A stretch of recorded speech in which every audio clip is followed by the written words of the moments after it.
Bonjour à tous et bienvenue sur la tribune de Coruscant pour cette nouvelle vidéo de review qui va s'attarder aujourd'hui sur le manga Luke Skywalker Legend qui est sorti au début du mois d'octobre chez Nobinobi. Comme d'habitude, je vais commencer par une partie sans spoilers dans laquelle je donnerai mon avis global sur ce manga. Et évidemment, il y aura aussi une partie avec spoil dans laquelle j'irai bien plus en détail sur tout ce que ça nous présente.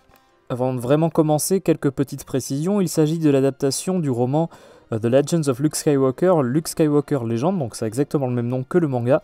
Un roman qui avait été écrit par Ken Liu juste avant la sortie de l'épisode 8 en anglais, et qui était censé nous présenter 2-3 choses, 2-3 légendes par rapport au personnage de Luke, avant qu'on le redécouvre vraiment à 100% dans l'épisode 8, Les Derniers Jedi. Il s'agit d'une adaptation mais qui n'est pas intégrale car il y avait 6 histoires dans le roman original et là il n'y en a que 4, il y a 2 qui ont été mises de côté par rapport à cette adaptation, d'ailleurs j'y reviendrai. C'est un petit peu difficile de donner un avis global sur une œuvre anthologique comme celle-ci, même si je dirais que dans l'ensemble c'est assez bon, j'ai bien aimé, à l'exception d'une histoire qui est vraiment pas exceptionnelle on va dire. Et il y en a une des 4, l'histoire est très bien, mais les dessins j'ai vraiment pas aimé le style. Alors c'est très particulier, peut-être il y en a qui s'appelait simplement, mais vraiment là j'ai pas trouvé ça très très joli comme style, donc bon. Après, tout le reste des dessins sur les 3 autres histoires sont vraiment très très jolis, très bien faits. S'il y a de si grandes différences entre les histoires, c'est parce qu'il y a bien évidemment différents scénaristes et dessinateurs qui vont s'occuper des adaptations, puisque là sur la première histoire, on a Akira Fukaya et Takashi Kisaki. Alors c'était ceux-là que j'ai pas trop apprécié comme dessin sur le cimetière de vaisseau. Moi droïde, c'est Haruchi qui a bossé sur Leia, princesse d'Alderaan, et dont j'avais beaucoup apprécié les dessins.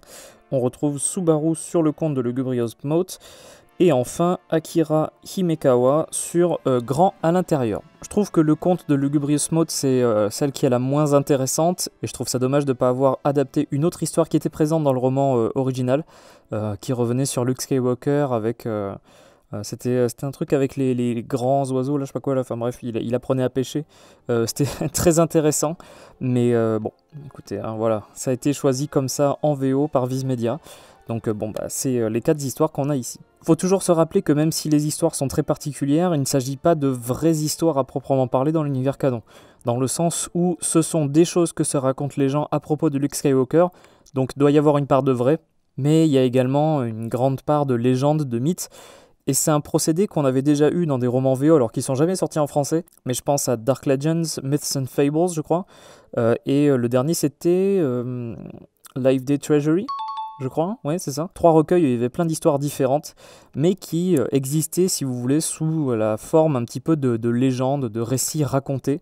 J'aime beaucoup le principe, justement, d'avoir des histoires qui existent dans l'univers, mais qui ne sont pas forcément les vraies histoires qui sont passées dans cet univers-là. J'aime bien ce côté voilà, d'histoire dans l'histoire qu'on retrouve aussi ici. C'est un bon moyen de se rendre compte comment les gens se représentent, on va dire, le personnage, la figure mythique de Luke Skywalker dans la galaxie. Ce qui nous donne un peu aussi un aperçu de personnes lambda par rapport à une figure comme celle-ci. On y est habitué aux Jedi, mais disons que c'est des figures très inhabituelles dans l'univers de Star Wars.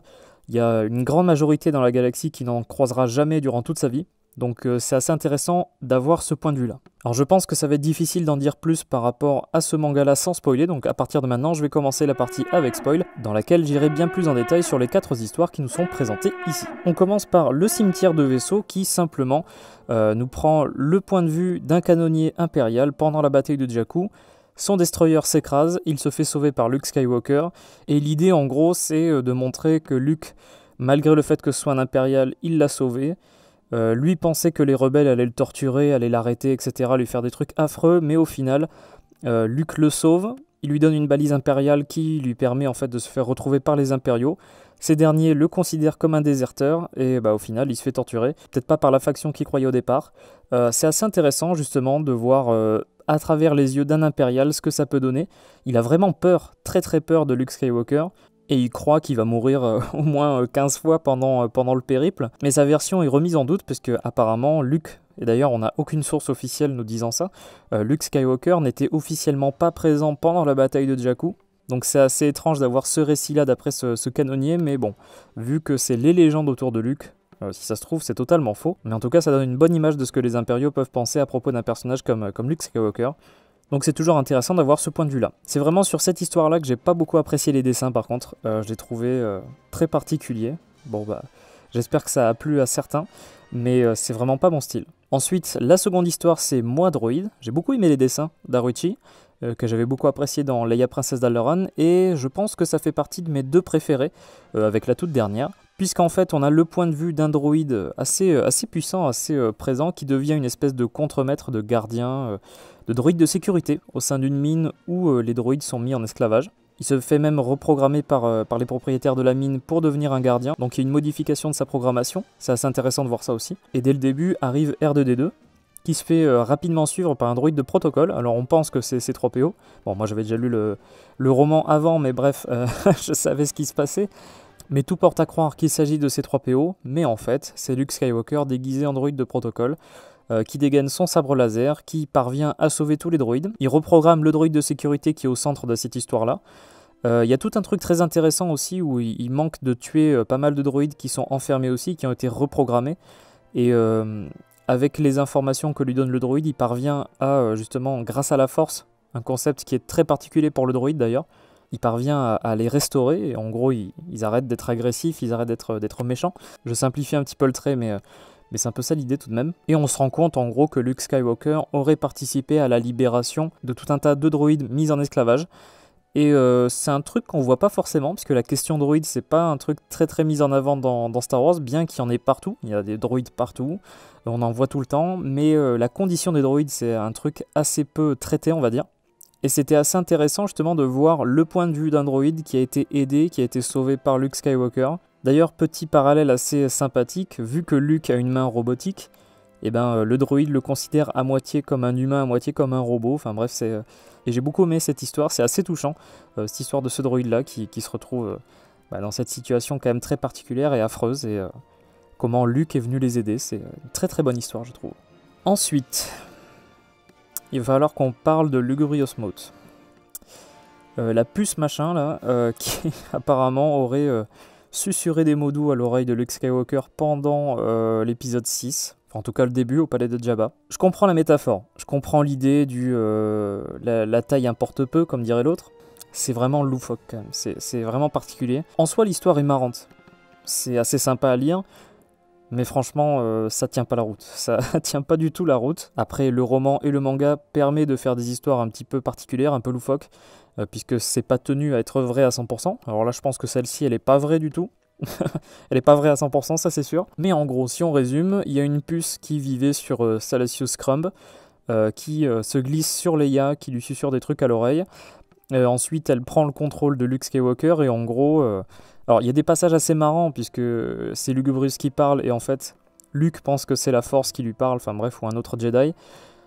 Bon, ça fait un peu comme si on décrédibilisait Luke, où en gros tout le mérite de ce qui s'est passé dans le début de l'épisode 6, c'est vraiment grâce à Lugubrious Mote, donc la petite puce qui s'était greffée sur le cuir chevelu de Luke. Très particulier, mais bon. J'aurais peut-être préféré que ce soit une autre histoire, celle sur The Tide là, qui aurait pu prendre la place de celle-ci, parce que franchement, bon, c'est rigolo, c'est... voilà. Ça fait un peu Star Wars Tales, dans un truc un peu à moitié parodique. Donc bon, à prendre en compte comme ça peut être assez rigolo à lire, mais ça va pas marquer les esprits, quoi. Ensuite, la dernière, c'est peut-être celle que j'ai le plus préférée, avec la seconde aussi. C'est vraiment les deux que j'ai vraiment beaucoup apprécié dans ce recueil-là. C'est grand à l'intérieur, avec l'histoire d'une étudiante en biologie qui croise la route de Luke Skywalker. En gros, elle fait un blablacar avec Luke, quoi. Il la prend dans son A-Wing à 2 places, qu'il a modifié. Pourquoi pas, pour avoir des gens avec lui. Par la force des choses, ils vont se retrouver dans un Exogorth, donc les énormes vers de l'espace qu'on voit dans l'épisode 5. Ils vont explorer l'intérieur de ce truc-là jusqu'à trouver des trucs assez étranges. Apparemment, il y a des gens qui ont vécu à l'intérieur, il y a des trucs un peu particuliers avec la force, et on se rend compte à la fin de l'histoire qu'il y a 3 entités un peu étranges, un peu spéciales, qui se sont retrouvées coincées là il y a bien des années, et qui se sont mis dans une espèce de cocon pour les préserver, mais en fait ils vont mourir si on les libère. Mais ces 3 entités-là sont très importantes pour l'histoire parce qu'elles vont permettre à Luke et à l'étudiante en biologie là, de pouvoir échapper à l'Exogorth. Mais pour ce faire, il faut les libérer et il faut, en gros, ça va les tuer. Et il y a toute une réflexion très intéressante sur le sacrifice, et pas uniquement ça, mais l'acceptation du sacrifice des autres, puisqu'on revient sur le sacrifice d'Obi-Wan Kenobi dans l'épisode 4. Et là, on a un rappel à tout ça, dans le sens où c'est important de comprendre pourquoi les sacrifices sont faits, dans quel but, puisque là, ces entités-là sont prêtes à se sacrifier pour qu'ils puissent échapper Alex Zogorth. De la même façon qu'Obi-Wan Kenobi était prêt à mourir pour que Luke et les autres s'échappent à bord de l'étoile de la mort. Donc on a un joli parallèle, une leçon que Luke apprend par rapport à cette expérience qui est assez cool et franchement plus profond que ce que je pensais au départ par rapport à cette histoire. Et ce qui en fait que j'ai vraiment beaucoup aimé celle-là. Donc voilà, c'est à peu près tout ce que je pouvais dire sur ce recueil de 4 histoires sur Luke Skywalker, donc Luke Skywalker Légende, qui est sorti il y a peu chez Nobinobi. Je vous en recommande la lecture, parce que globalement c'est quand même assez bien, et j'espère que cette vidéo de review vous aura plu. Si c'est le cas, n'hésitez pas à laisser un like, n'hésitez pas à la commenter pour dire votre avis sur ce manga. N'hésitez pas également à vous abonner à la Tribune de Coruscant si vous ne voulez pas rater nos prochaines vidéos, y compris les reviews de romans, de comics ou encore de mangas. On se retrouvera très bientôt pour de prochaines vidéos, à bientôt, et que la force soit avec vous.